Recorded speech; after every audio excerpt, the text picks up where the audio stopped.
Hello everyone, welcome to గాంధీవం. ఈరోజు ఈ వీడియోలో మనం ఇంకొక హెడ్డింగ్ మనం డిస్కస్ చేద్దాం, ఓకేనా.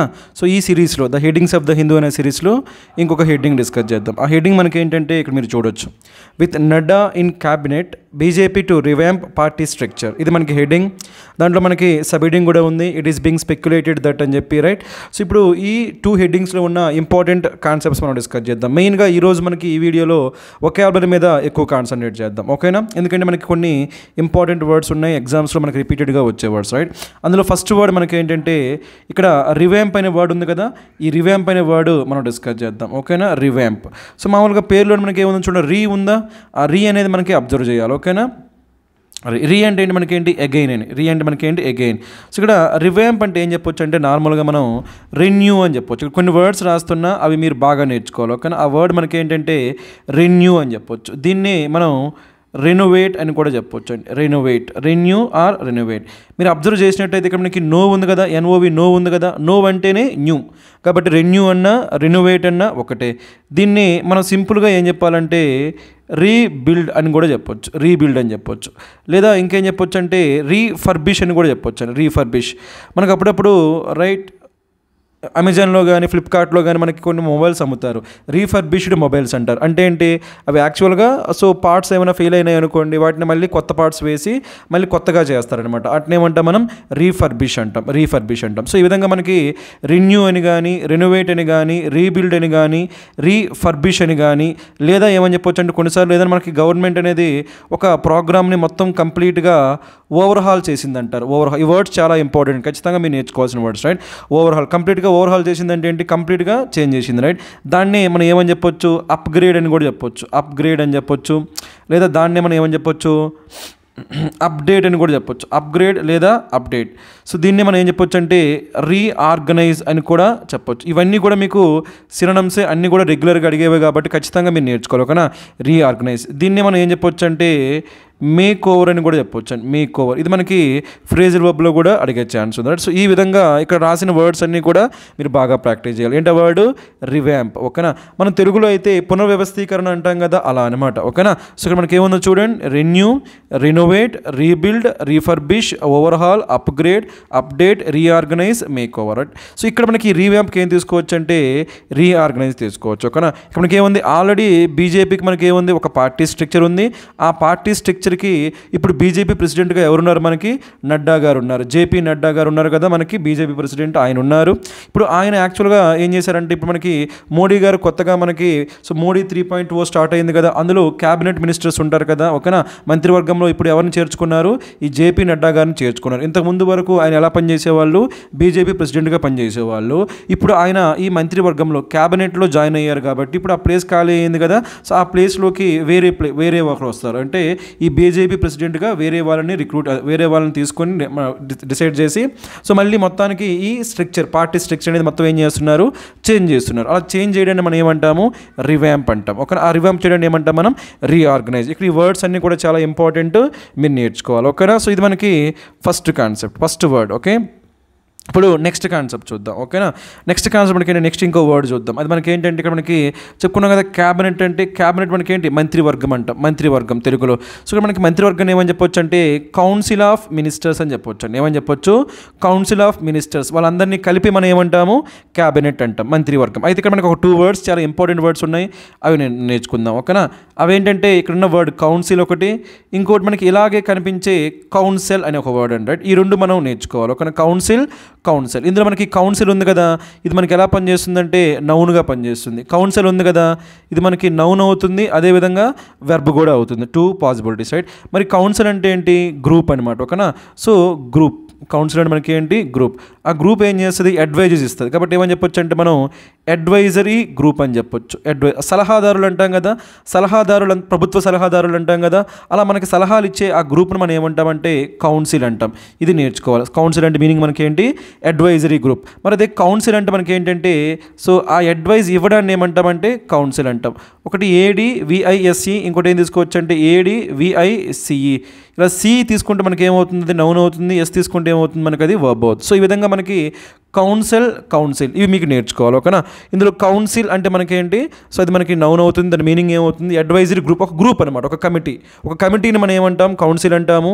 వాళ్ళు ఇచ్చే సలహా ఇవ్వడాన్ని ఏమంటాం మనం, కౌన్సిల్ అంటాం. ఇది మనకి చాలా చాలా ఇంపార్టెంట్. మనం కౌన్సిలింగ్ అంటాం కదా, అది దేనికి సంబంధించింది, ఓకేనా, కౌన్సిల్కి సంబంధించి. సో ఈ విధంగా మనకి ఇక్కడ ఈ కౌన్సిల్ నేర్చుకోవాలి. ఇక్కడ కౌన్సిల్ అంటే ఏ విధంగా వాడారు, గ్రూప్ ఆఫ్ మినిస్టర్స్, కౌన్సిల్ కదా, గ్రూప్ ఆఫ్ మినిస్టర్స్, వాళ్ళని మనం ఏమంటాము, క్యాబినెట్ అంటాం, మంత్రివర్గం అంటాం.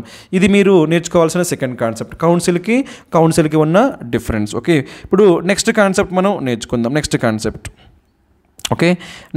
దేనికి సంబంధించిందంటే మనకి ఇందులో ఉండే ఇంకొక వర్డ్, ఆ వర్డ్ మనకి ఏంటంటే అల్యూడ్ అనే వర్డ్. ఓకేనా, ఇది మీకు చెప్తా చూడండి. రైట్, నార్మల్గా మనకి అల్యూడ్, దీంతోపాటు కొన్ని వర్డ్స్ రాస్తే చూడండి. అల్యూడ్ అన్న, అదేవిధంగా మనం ఏం చెప్పొచ్చు అంటే యాట్రిబ్యూట్ అని కూడా చెప్పొచ్చు అండి. ఏం చెప్పొచ్చు, యాట్రిబ్యూట్ అని చెప్పొచ్చు. అదేవిధంగా దీన్నే మనం యాస్క్రైబ్ అని కూడా చెప్పు. ఇవన్నీ కూడా సినోనిమ్సే, ఇవి నేర్చుకోవాలి. ఓకేనా, అల్యూడ్, యాట్రిబ్యూట్, యాస్క్రైబ్. అదేవిధంగా క్రెడిటెడ్ అని కూడా చెప్పొచ్చు, క్రెడిటెడ్. ఓకేనా, అంటే సో క్రెడిట్ ఇవ్వడం, వాళ్ళ వల్లే జరిగింది అని చెప్పడం. ఓకేనా, కాబట్టి ఈ విధంగా ఇవన్నీ కూడా మనకి ఇంపార్టెంట్. వీటన్నిటితో మనకి కామన్గా ఏమొస్తుందంటే టు వస్తుంది. దీన్ని మనం ఏమంటామంటే ఫిక్స్డ్ ప్రిపోజిషన్ కాన్సెప్ట్ అంటాం. ఓకేనా, సో మనకి అల్యూడ్ అన్న టు వస్తుంది, alluded to, attributed to, ascribed to, credited to. వీటి మీనింగ్ ఏంటంటే రిఫర్ టు అని చెప్పొచ్చు. ఏం చెప్పొచ్చు, రిఫర్ టు అని చెప్పొచ్చు. లేదా కొన్నిసార్లు మనకి ఏం చెప్పొచ్చు అంటే బ్లేమ్ అనే వర్డ్ కూడా వాడచ్చు అనమాట. నెగిటివ్ సెన్స్లో ఏం వాడచ్చు, బ్లేమ్ వాడచ్చు.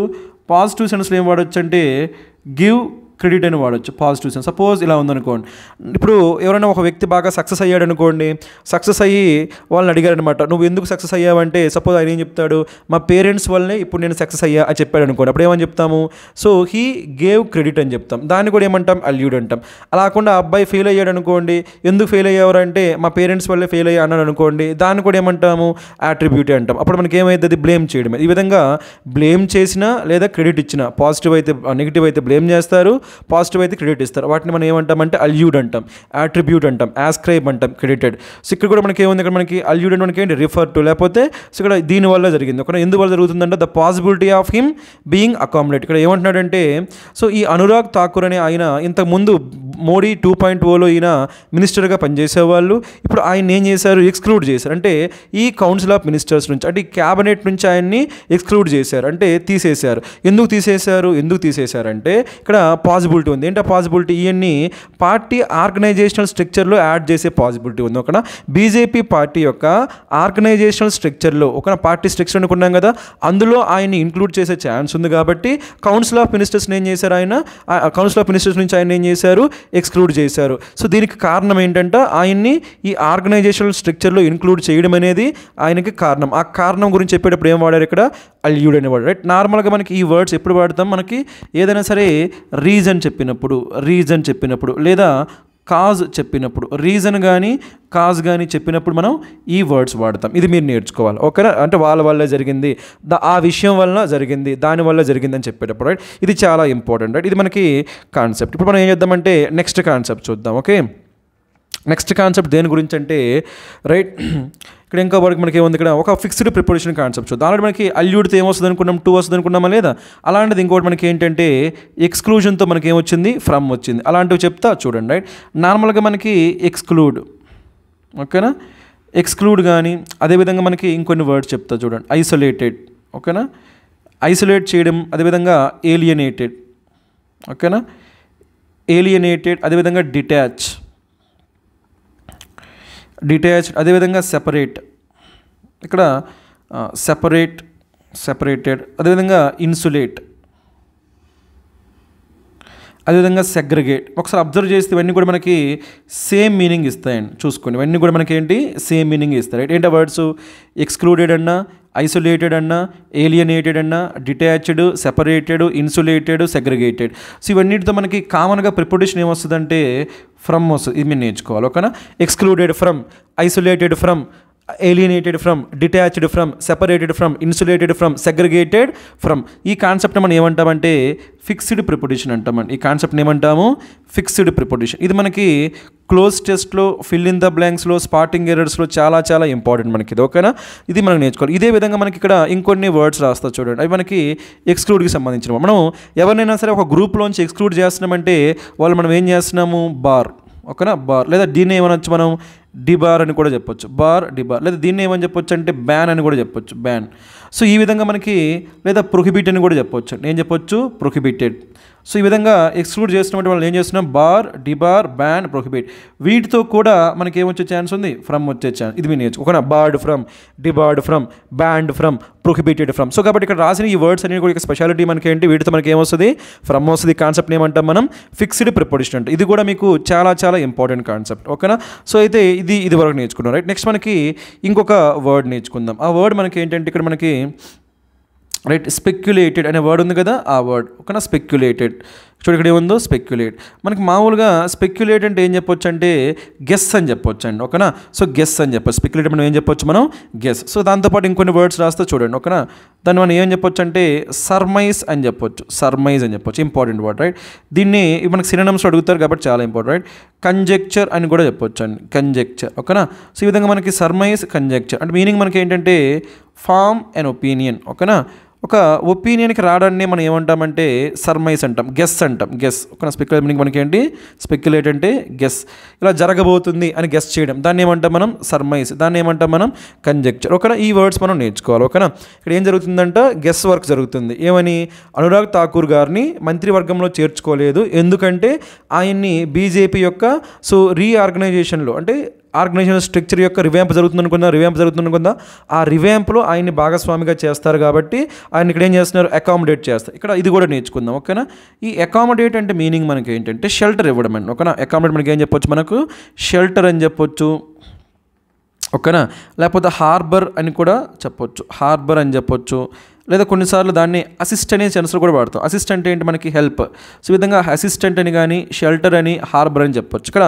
సో ఈ స్ట్రక్చర్లో ఏం చేస్తారంటే షెల్టర్ ఇస్తారు. షెల్టర్ ఇవ్వడం పని లేదు, సింపుల్గా ఏం చెప్పొచ్చు అంటే అకామిడేట్ అంటే ఇన్క్లూడ్ అని చెప్పొచ్చు అండి. ఏం చెప్పొచ్చు, అకామిడేట్ అంటే ఇన్క్లూడ్. ఇది గుర్తుపెట్టుకోండి. మామూలుగా సినోనిమ్స్ అడిగితే షెల్టరు, హార్బరు, అసిస్ట్ అని చెప్పొచ్చు. లేదా ఇక్కడ ఈ పార్టీ ఆర్గనైజేషన్ స్ట్రక్చర్లో ఆయన ఏం చేస్తున్నారు, ఇన్క్లూడ్ చేస్తారు, రైట్. సో ఈ అనురాగ్ ఠాకూర్ గారిని ఈ పార్టీ యొక్క ఆర్గనైజేషనల్ స్ట్రక్చర్లో అంటే సో సెపరేట్గా మనకి బీజేపీ పార్టీ ఆర్గనైజేషన్ ఉంటుంది కదా, అంటే మనకి గవర్నమెంట్కి సంబంధం లేకుండా ఎన్డీఏ గవర్నమెంట్కి సంబంధం లేకుండా బీజేపీ యొక్క ఇంటర్నల్ స్ట్రక్చర్ ఉంటుంది కదా, పార్టీ స్ట్రక్చర్ ఉంటుంది కదా, ఆ పార్టీ స్ట్రక్చర్లో ఈయన్ని భాగస్వామిగా చేయడం కోసం ఏం చేశారంట, ఈయన్ని మంత్రివర్గం నుంచి తొలగించారు అని దాని మీనింగ్ అనమాట, రైట్. సో ఇప్పుడు మనకి ఇక్కడ మొత్తానికి ఈ హెడ్డింగ్ మొత్తం అర్థం చేసుకుంటే మనకి ఏమైందంటే ఇక్కడ సో ఇద్దరు గురించి మాట్లాడుతున్నారు. ఎవరు వాళ్ళు ఇద్దరు, సో జేపీ నడ్డా గారు, అదేవిధంగా అనురాగ్ ఠాకూర్ గారు, ఓకేనా.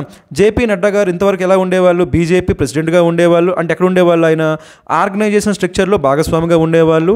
ఆయన ఏం చేశారు, క్యాబినెట్లో ఇన్వాల్వ్ చేశారు, అర్థమైంది, క్యాబినెట్లో ఇంక్లూడ్ చేశారు, ఓకే. సో క్యాబినెట్ మనం చెప్పుకున్న మంత్రివర్గంలో ఇంక్లూడ్ చేశారు. అంటే ఆయన్ని ఏం చేసినట్టు, ఈ పార్టీ యొక్క ఆర్గనైజేషన్ స్ట్రక్చర్ నుంచి సెపరేట్ చేసి ఆయనకి గవర్నమెంట్లో పార్ట్ చేశారు. అది ఒకటి. ఇంకోటి మనకేంటి, ఈ అనురాగ్ ఠాకూర్ గారు ఇప్పటివరకు ఎలా ఉండేవాళ్ళు, సో ఈ క్యాబినెట్లో ఉండేవాళ్ళు, అంటే గవర్నమెంట్లో పనిచేసేవాళ్ళు. ఇప్పుడు ఆయన్ని క్యాబినెట్ నుంచి ఎక్స్క్లూడ్ చేసి ఆయన ఇందులో భాగస్వామి చేశారు, ఆర్గనైజేషన్ స్ట్రక్చర్లో భాగస్వామి చేశారు. అంటే రివర్స్ అనమాట, ఓకేనా. నడ్డా గారిని సో క్యాబినెట్లోకి తీసుకొచ్చారు, క్యాబినెట్లో ఉన్న అనురాగ్ ఠాకూర్ గారిని సో పార్టీలోకి, అంటే పార్టీ యొక్క ఆర్గనైజేషన్ స్ట్రక్చర్లోకి తీసుకొచ్చారు. అది మనకి మీనింగ్ అనమాట, రైట్. ఇది మీరు అర్థం చేసుకోవాలి, రైట్. నెక్స్ట్ ఇక్కడ ఇంకో చిన్న కాన్సెప్ట్ మనకి ఏంటంటే అది మనకి గ్రామర్కి సంబంధించిన కాన్సెప్ట్ అనమాట, ఓకేనా. అదేంటో చూద్దాం. ఈ హెడ్డింగ్లో మీరు చూసినట్టయితే మనకి ఒక చిన్న ఎర్రర్ ఉంది. ఆ ఎర్రర్ ఏంటంటే ఇక్కడ మనకి ఏముందో చూడండి, బీజేపీ టు రివ్యాంప్ అని వచ్చింది కదా. ఇందులో బీజేపీ ఏమవుతుందంటే సబ్జెక్ట్ అవుతుంది, 2+V1 ఉంది కదా, డైరెక్ట్గా మనకి ఏమొచ్చింది 2+V1. ఒక విషయం గుర్తుపెట్టుకుని, ఎప్పుడు కూడా మనకి సబ్జెక్ట్ తర్వాత డైరెక్ట్గా మనకి ఏం రాకూడదు అంటే 2+V1 రాకూడదు. మధ్యలో ఏం రావాలంటే బీ ఫామ్ రావచ్చు, ఓకేనా. బీ ఫామ్ వచ్చి ఆ తర్వాత ఏం రావచ్చు, 2+V1 రావచ్చు. అంటే subject be form plus 2+V1. అంటే ఇక్కడ ఈ స్టేట్మెంట్లో ఏం రావాలంటే మనకి అక్కడ ఉంది కదా బీజేపీ ఈజ్ వచ్చింది అనుకో, అప్పుడు సరిపోద్ది అనమాట, ఓకేనా. BJP is to revamp the party structure, BJP is to అని రావాలి. అక్కడ మనకి హెడ్డింగ్లో వాడు ఏం చేస్తారంటే కొన్నిసార్లు హెడ్డింగ్ని వాడు కన్వీనియంట్గా ఉండడం కోసం గ్రామర్ రూల్స్ని కొన్ని పక్కన పెడతాడు. అలాగా ఇక్కడ ఏం చేశాడు, ఇక్కడ డైరెక్ట్గా ఏమన్నాడు, బీజేపీ టు రివ్యాంప్ అన్నాడు కదా. యాక్చువల్గా ఏముండాలి, BJP is to revamp party structure ఉండాలి, ఓకే. ఇంకా మనకి ఇంకా కరెక్ట్గా చెప్పాలంటే ఇక్కడ ఏముండాలంటే ఆర్టికల్ దా కూడా ఉండాలి. అప్పుడు ఏమైంది, BJP is to revamp the party. ఇలా మనకి మల్టిపుల్ ఎర్రర్స్ ఉంటాయి, అవన్నీ ఏం పట్టించుకోవద్దు. బట్ ఇదైతే ఇంపార్టెంట్ మనకి. ఇక్కడ ఏంటి, డైరెక్ట్గా ఎప్పుడు కూడా మనకి 2 తర్వాత ఏం రాకూడదు, V1 2+V1కి డైరెక్ట్గా రాకూడదు. ఏం రావాలి, మధ్యలో బీ ఫామ్ రావాలి. ఇదొకటి మీరు నేర్చుకోండి, ఇదొకటి. నెక్స్ట్ మనకి ఇంకోటి ఏంటంటే ఇక్కడ మనకి ప్యాసివ్ వాయిస్ స్ట్రక్చర్ ఉంది, అది చూద్దాం, ఓకేనా. అక్కడ ఏమో చూడ ఇట్ ఈజ్ బీయింగ్ స్పెక్యులేటెడ్ ఉంది కదా, ఇందులో ఈజ్ బీయింగ్ ఉంది కదా, బీయింగ్ అనేది మనకి ఏంటంటే బీ ఫామ్ అంటామని, బీయింగ్ బీ ఫామ్.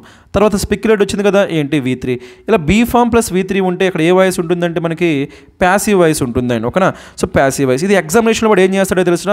సో ఇక్కడ ఒక చిన్న కాన్సెప్ట్ చూద్దాం, ఎగ్జామినేషన్లో ఇది ఎలా ఇస్తాడో చూద్దాం, రైట్. ఎగ్జామ్లో వాడు ఏం చేస్తాడంటే ఇలా అంటాడు, ఏమని అంటాడు, it being speculated, it being speculated అంటాడు, ఇట్ బీయింగ్ స్పెక్యులేటెడ్ ఇలా ఇస్తాడు. ఇలా ఇచ్చినప్పుడు మనకి ఇది ఎందులో ఉంది, ఎర్రర్ ఉందన్నమాట. అప్పుడు ఏం చేయాలి, ఇక్కడ దీన్ని ఇక్కడ ఖచ్చితంగా ఏమవ్వాలి, ఇట్ ఈస్ బీయింగ్ స్పెక్యులేటెడ్. అదేవిధంగా సపోజ్ ఇలా ఉందనుకోండి, ఇంకో ఎగ్జాంపుల్ రాస్తాం, రైట్. ఇట్ బిలీవ్డ్ అంటాడు, ఏమంటాడు, ఇట్ బిలీవ్డ్ కూడా ఉండవు, ఏముండాలి, ఇట్ ఈస్ బిలీవ్డ్ అని ఉండాలి. సో ఈ విధంగా వీటిపైన ఎర్రర్స్ ఉంటాయి మీకు. ఇట్ బిలీవ్డ్ అని కూడా ఏమనాలి, ఇట్ ఈస్ బిలీవ్డ్ అనాలి. ఇట్ బీయింగ్ స్పెక్యులేటెడ్ అని కూడా ఏమనాలి, ఇట్ ఈస్ బీయింగ్ స్పెక్యులేటెడ్. వీటిపైన మీకు స్పాటింగ్ ఎర్రర్స్ ఉంటాయి, అవి మీరు బాగా అలవాటు చేసుకోవాలి, ఓకేనా. ఇట్ ఈస్ బీయింగ్ స్పెక్యులేటెడ్ ఏ వాయిస్లో ఉంది మనకి, ఇది ప్యాసివ్ వాయిస్లో ఉంది, ఓకేనా.